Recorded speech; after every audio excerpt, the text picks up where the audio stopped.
Chers téléspectateurs, bonsoir et bienvenue dans un nouvel épisode Prosédimé, l'émission qui se focalise sur les entrepreneurs. Pour commencer l'émission, nous allons à la rencontre de deux sœurs entrepreneuses et créatrices, Melissa Virapen et Karuna Virapen Goiden.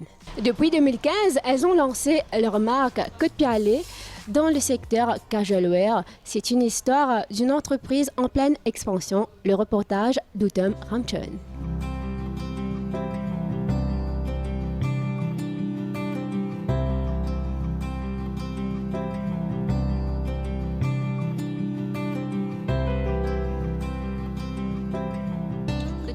C'est une marque de vêtements et d'accessoires mauriciennes qui met en avant la culture, les couleurs de Maurice. Que ce soit dans le langage, que ce soit dans les icônes, l'écriture, que ce soit dans beaucoup de facettes de ce qui Maurice était, de ce qui man mauricien était, nous représente l'îlot, nous création.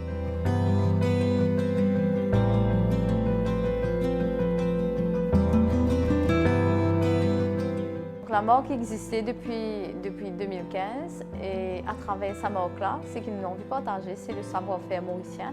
Et nous avons envie aussi un ambassadeur de nos pays à travers des vêtements et accessoires qui sont fabriqués à l'île Maurice.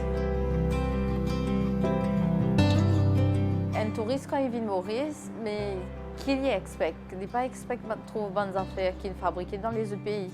Donc, c'est de là qu'il nous trouvait. Il y a pas autant qu'il y a de bonnes affaires qu'il nous fait, de fabriquer localement. Et que surtout qu'il nous manque design, il est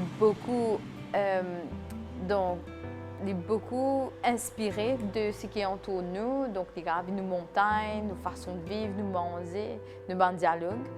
Et parce que c'est ça même nos richesses et c'est ça qui nous envie, les touristes et même les gens qui sont contents du pays, je apprécie. Donc c'est pour ça aussi le brand est né et l'aspect graphique et le design est quand même très présent dans nos magasins et dans nos brands. Côte Pialé est une marque qui quand même commencé depuis 2015 et après 4 ans qui nous travaille, qui est visible au Facebook et Instagram, nous gagnons le premier local à Roseville. C'était notre premier shop, une première place que nous display nos produits et aussi nous accueillir plusieurs collaborateurs. Et donc grâce à cela, nous réussi gagner aussi nos website, qui est un e-commerce website. Et aujourd'hui, nous donnons nos shop à Grand B, qui est notre deuxième outlet.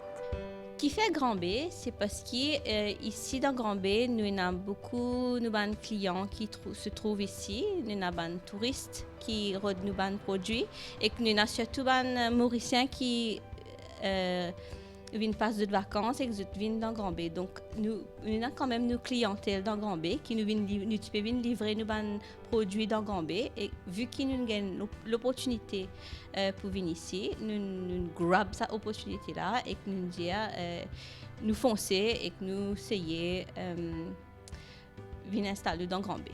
Quand nous étions dans Grand B, là, nous la grande route, la route royale, Grand B, et ici nous trouvions qu'il manquait sa côté culturel là dans ce chemin là.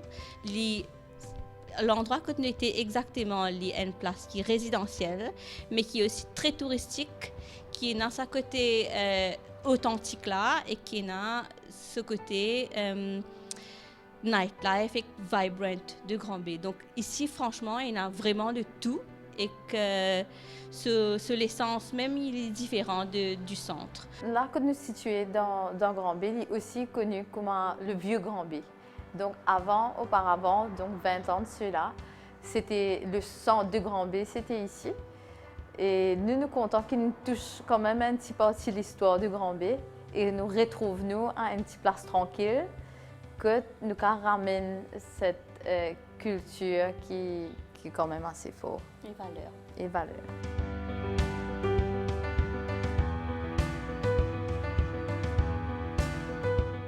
Nous ne sommes pas là pour vraiment réinventer créole. Créole, langage créole, il cause avec du monde. Et comme un dialogue, tu les pieds longs, gros les pieds, elle mange les fois. ben c'est bonnes affaires qui dit un gadget avec des épaules, c'est bonnes affaires ben dit il y a une histoire derrière ça. Et il pas vient juste par un design, il vient par l'histoire derrière. Mon maman tu peux dire ça, mon grand-mère tu peux dire ça. Et ouais, me rappelle sa camarade là, il dit moi ça une fois. Et c'est souvent des fous rires, des découvertes qui arrivent dans nos magasins. Et à travers nos brands, nous sentons quand même bien fiers.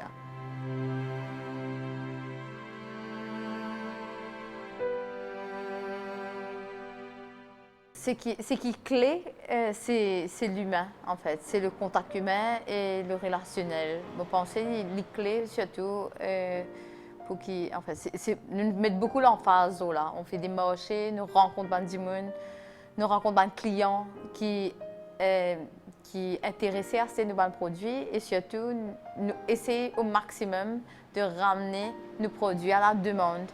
Et c'est vraiment comme ça qu'ils nous connaissent. Même si nous grandissons pas, même si nous n'existons pas Facebook, Instagram et les réseaux sociaux, donc je pense que une façon qui va nous content à ces bonnes affaires, c'est le contact physique.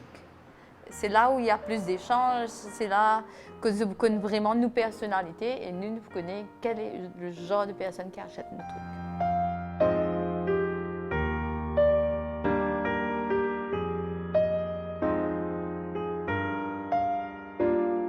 Souvent, nous t'en dire que ouais, je vais battre, je vais te aller. Mais c'est pas comme ça qu'il fait un business. Tu crois dans un rêve, tu crois dans ce que tu peux faire-le jusqu'à marcher. Parce que pour marcher, si tu te persévérer et tu mets tout les gars là-dedans, pour marcher.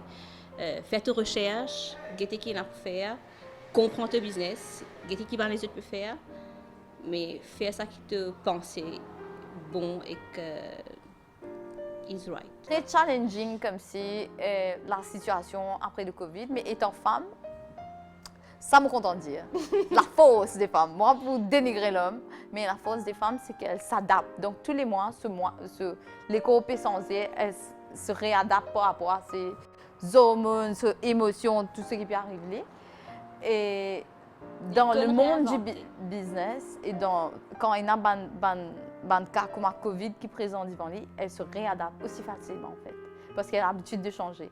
Elle quitte sa maison pour aller vivre chez son mari. Il y en a tellement beaucoup d'affaires qui lui sont dans son quotidien, qui en tant que business, il vient facile pour prendre une décision par rapport au changement. Donc on s'adapte beaucoup.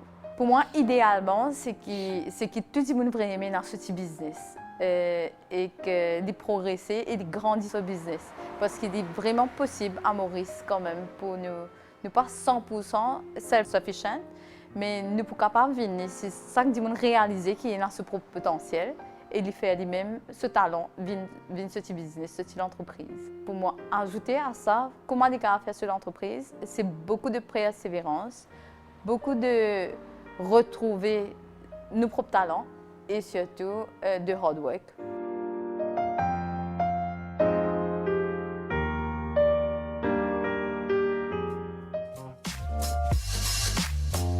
Et maintenant, chers téléspectateurs, je me retrouve à Beaubassin à la rencontre d'Ishan Ayadasan, le CEO et fondateur d'AyaTrades et Africa Invest, une synchronisation entre la fintech et le monde virtuel. AyaTrades, c'est une compagnie qui est sous les 6 autres compagnies. Okay. 5 dans cette compagnie-là, nous involvent dans un metaverse project qui s'appelle Lootverse. Et l'autre, c'est Africa Invest. Et il y a une compagnie qui est pour les Mauriciens à la base, pour qu'ils se cavent trade les stocks américains, donc acheter des shares dans une compagnie comme Microsoft, Facebook, Amazon, etc. Directement, les une application sans passe pas une broker ou quoi que ce soit, à Maurice ou un financial advisor. Et just pull out the app, faire aux transactions et c'est très low fees. Dans le passé, à Maurice et currently aussi, il est très difficile pour les gens trade stocks ou même crypto ou n'importe quel autre asset. US stocks surtout, comme une compagnie comme Amazon, Microsoft, parce que il y a des fees très high quand je peux trade. En gros, un metaverse, les mondes virtuels que dans le futur, vous êtes capable, hopefully, faire tout ce qui vous fait currently dans le monde réel. Donc, ces 5 business-là, je liste les autres, c'est Aya Curators, Aya Developments, c'est Lootnance, Loot Analytics et Loot Origins. Okay? Aya Curators, la plupart du monde, il y a beaucoup de monde à Maurice qui fini encounter Aya Curators ou une temps de parler. En gros, nous, currently, on a les top 3 top selling artists à Maurice depuis l'année dernière, depuis décembre. Quand 3 de nos artistes vendent The Artwork pour 1,9 million de roupies, 2 millions de roupies et 2,1 millions de roupies, respectivement. Et ça, ce sont Probably Records in Mauritius. Donc, comment nous faisons ça, nous, c'est nous travaillons sur un artiste, nous prenons un travail et nous mettons en ligne. Nous mettons en ligne, nous mettons dans Lootverse et c'est converti en des NFT et c'est mis dans un jeu. Dans ce jeu-là, Mandimoun, bien sûr, bon, c'est un jeu, donc quand je peux venir, je peux bid sa auction-là. Je peux jouer à un jeu pendant que je peux faire ça et je aussi peux créer un set qui peut servir dans ce monde. C'est la currency. Il n'y a pas une crypto-monnaie qui est libre en exchange, qui est available à tout le monde, mais il servit dans ce monde. Et cette façon de créer, c'est en bidant le Sabana Artwork. Donc, ça, avec tout le travail de marketing qui nous fait derrière, etc., il nous réussit à faire qu'il nous pousse Sabana artiste là, to that point. Et nous vraiment aider à gagner un international exposure. Donc, c'est ça vraiment le monde des NFT. Currently, quand on dit cause NFT, je pense plutôt à Artwork, à des affaires qui peuvent vendre en ligne pour de grosses sommes. Ce qui est aussi important de me dire, c'est que un NFT, ce n'est pas juste un Artwork. Un NFT, à the end of the day, qui dit un proof of ownership de une affaire. Donc, NFT, ils gardent tout affaire. Ils gardent pas nécessairement un Artwork. Ils gardent un bâtiment dans le monde virtuel, si vous pouvez build un bâtiment dans le monde. Ils gardent un appartement dans le monde virtuel. Ils gardent ou l'identité dans le monde réel. Les caves ou la case dans le monde réel, les caves, at the end of the day, c'est un proof of ownership. Parce que Lootverse, c'est une plateforme internationale et Aya Curators aussi. Aya Trade, c'est une compagnie internationale. Donc, nous sommes basés aux États-Unis. Donc, nous besoin donner la chance aux artistes à travers le monde, pas juste à Maurice. Nous vraiment focus sur le talent de la personne et le style de l'artwork qu'on a vraiment. L'artiste doit pouvoir comprendre. Il doit faire ses recherches, il doit bien comprendre qui nous peut faire, comment nous travaillons et comment nous peut arriver que nous peut arriver. Il y a la partie Loot Origins. Si vous êtes un artiste, vous content de faire concept art, vous faire un art 3D et tout, Zocav aide nous développer dans le monde virtuel. Dans le monde virtuel, quand les bisons, il y a 4880 la Terre, plot of land dans le metaverse. Les mondes créés, mais ils sont dans l'histoire. Ce que Loot Origins fait, c'est que chaque plot of land, il y a 4 histoires qui sont créées. Ça, c'est la loi de Loot. Il y a 4 histoires qui sont créées par le owner de la TLM. Nous avons un wide database d'artistes, peu importe où ça dans le monde, et à Maurice si on peut, pour aider nous à faire un landscape, concept art, faire des affaires 3D. Donc là, j'ai parlé de la partie histoire pour sa catalogue pour plot of land là. Mais il y a aussi le côté que nous besoin design ban avatars pour bandi monde dans les mondes. Pour participer dans Loot Origins, pour venir travailler avec nous, non. Il y a zéro budget aussi, besoin d'un artiste ou besoin un laptop avec. Parce que nous ne plus prendre physical art. Physical art, ça, je ne peux pas être plus clair que ça, on ne prend plus. We only deal in digital art. Lootnance, c'est le côté finance de Aya Trade. Okay? Pareil comme Africa Invest, c'est Lootnance. Africa Invest, c'est dans le monde réel, mais Lootnance, c'est dans le monde virtuel. En gros, il y a beaucoup de choses qui nous peuvent prendre à travers Lootnance, qui nous pouvons appliquer dans Africa Invest. Loot Analytics, qui ça nous record tout ban data qui nous capable, qui est public, mais qui là à certain point, mais qui vous disparaît après. Nous record tout. Data, c'est l'eau maintenant de nos jours, parce qu'avec data, on peut faire beaucoup d'affaires.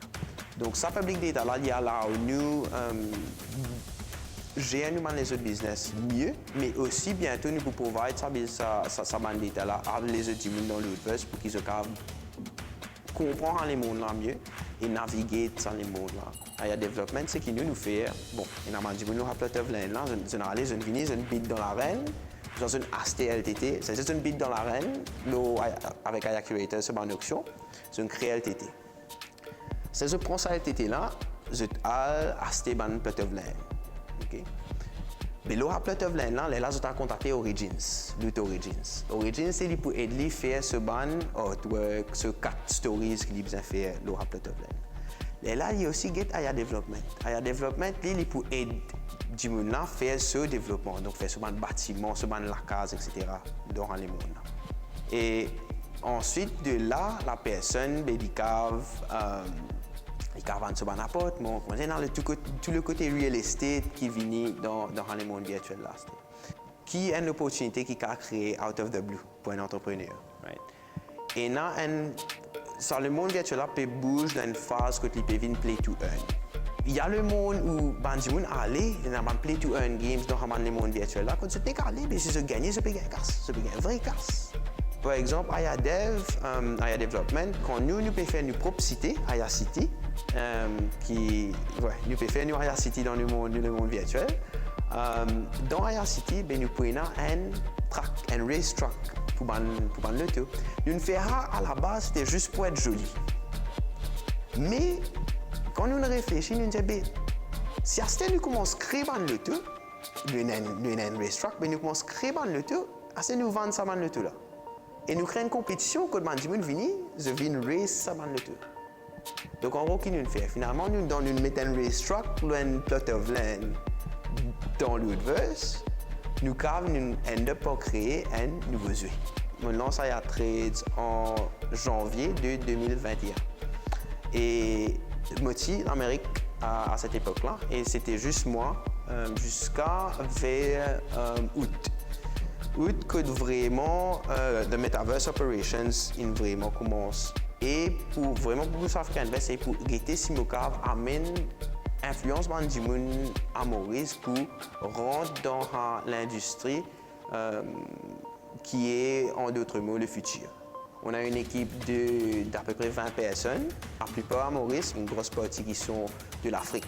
Et bon, c'est très difficile pour build un business dans un an.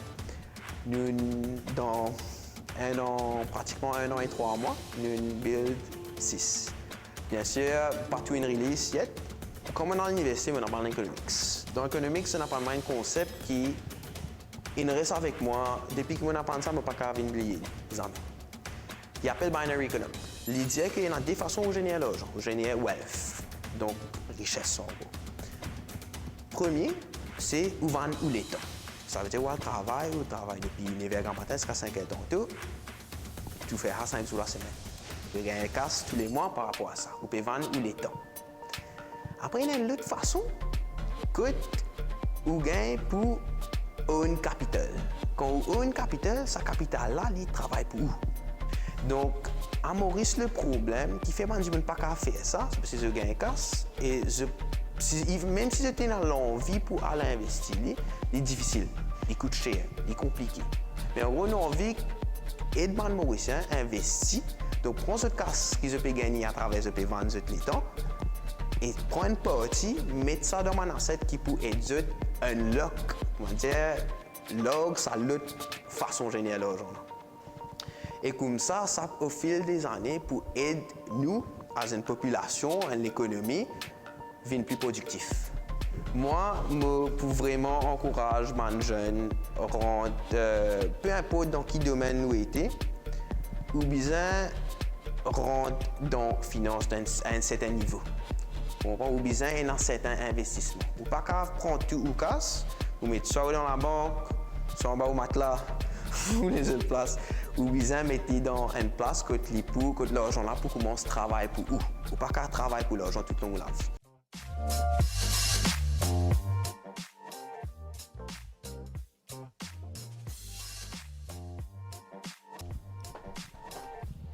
Et maintenant, chers téléspectateurs, je me retrouve à la Louise 4 bornes. dans Elegance Fabrics, un business polyvalent mais dans la mode. Nous allons en découvrir plus avec Valeska.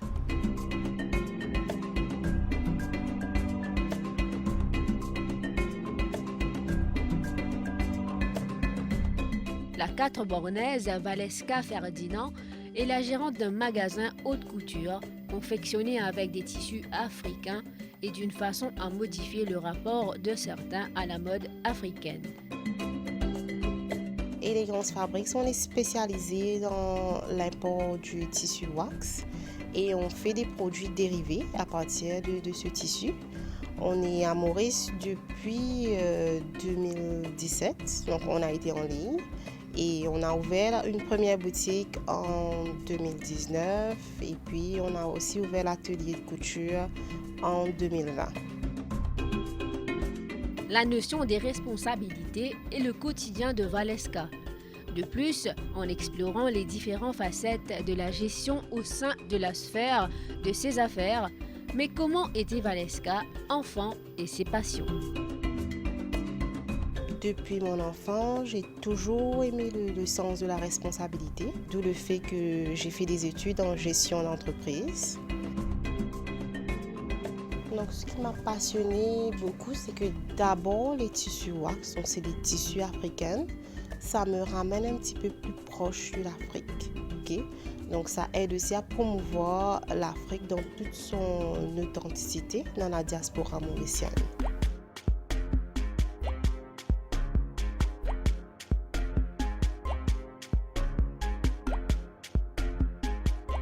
Les produits qu'on fait à partir du tissu wax, donc c'est premièrement des vêtements. On fait la couture pour les hommes, dames et enfants. Et aussi on a les produits dérivés du tissu tels que des sacs, des chaussures, des meubles, des chapeaux et tout ce qui est décoration intérieure.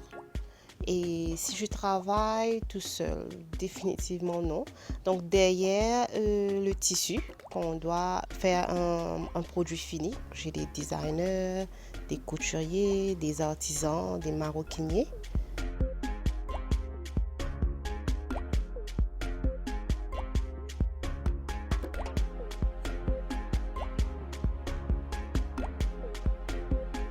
C'est la plupart des fois, donc c'est les clients qui emmènent leur modèle à travers une photo sur leur téléphone ou quelque chose qu'ils ont eu sur le net. Et si c'est quelque chose de simple, donc le tailleur ou la couturière, ils peuvent faire directement. Maintenant, des fois, on travaille aussi sur les mariages qu'on fait pour les mariés, donc les dames d'honneur, les garçons d'honneur.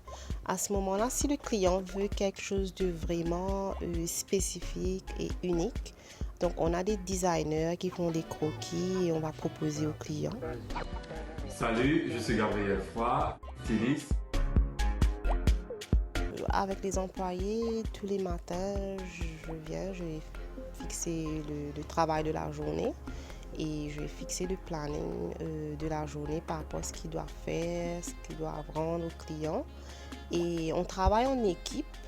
Et tout le monde s'entend bien, c'est une atmosphère paisible. Donc c'est moi qui gère du début jusqu'à la fin, même quand on a les designers qui doivent faire les designs et les couturiers. Donc ils travaillent en équipe pour que le travail soit un travail parfait pour le client. Voilà, on est aujourd'hui chez Elegance Fabrics. Ici ce sont nos tissus wax. Comme vous voyez, on a une très grande variété de tissus. On a les sandales Maasai. De l'autre côté, je vais vous montrer les bijoux. Donc, je vous explique un petit peu par rapport aux tissus. On a les tissus comme ici. Donc, ça, c'est les kente. Donc, c'est des tissus typiquement ghanéens par rapport aux motifs et aux couleurs. Et ici, on a les fleurs de mariage qu'on a en différents coloris. Et donc ici, c'est les tissus un petit peu plus sud-africains, je dirais. Et voilà, comme vous voyez, donc on est le numéro 1 en importation de tissus wax. Donc d'où le fait, on a toute la variété de tissus. Ici, ce sont nos sandales Maasai qu'on importe de la Tanzanie et du Kenya. ici, on a un petit coin bijoux. D'accord, on a des chaînes Maasai, on a les boucles d'oreilles ici. Et aussi, on a les bijoux. Donc ici, on a nos pochettes en Maasai. Et ici, c'est un imprimé Kente aussi, qui est du Ghana. On a aussi des tasses qu'on fait à partir des imprimés africains. Et voilà, pour les gens qui sont à l'école, on a aussi des petits carnets qu'on a recouverts du tissu wax. Donc ça, c'est un travail qu'on fait à partir du tissu. Et c'est les artisans qui font le travail. Déverrouillant l'entrepreneur qui sommeille en elle, même si la compétition et les difficultés étaient à venir, Valeska partage ses débuts. Déjà, quand j'ai débuté, je n'étais pas la première dans le domaine, donc c'était un petit peu difficile par rapport à la compétition et d'avoir une base de clientèle et d'avoir la confiance des clients. Donc, mais avec un travail très dur, on a pu rester. Aujourd'hui, on est le numéro 1 en tissu wax à Maurice. On a été en ligne depuis 2018, donc on est sur les réseaux sociaux. Et puis, on a la boutique à l'Albus qui est très visible. Donc pour les entrepreneurs, à ne jamais baisser les bras, donc à toujours garder confiance en soi, de toujours rêver et se donner les moyens d'arriver. Chers téléspectateurs, nous sommes arrivés à la fin de l'émission. Merci d'être restés sur nos chaînes. Je vous dis à la prochaine.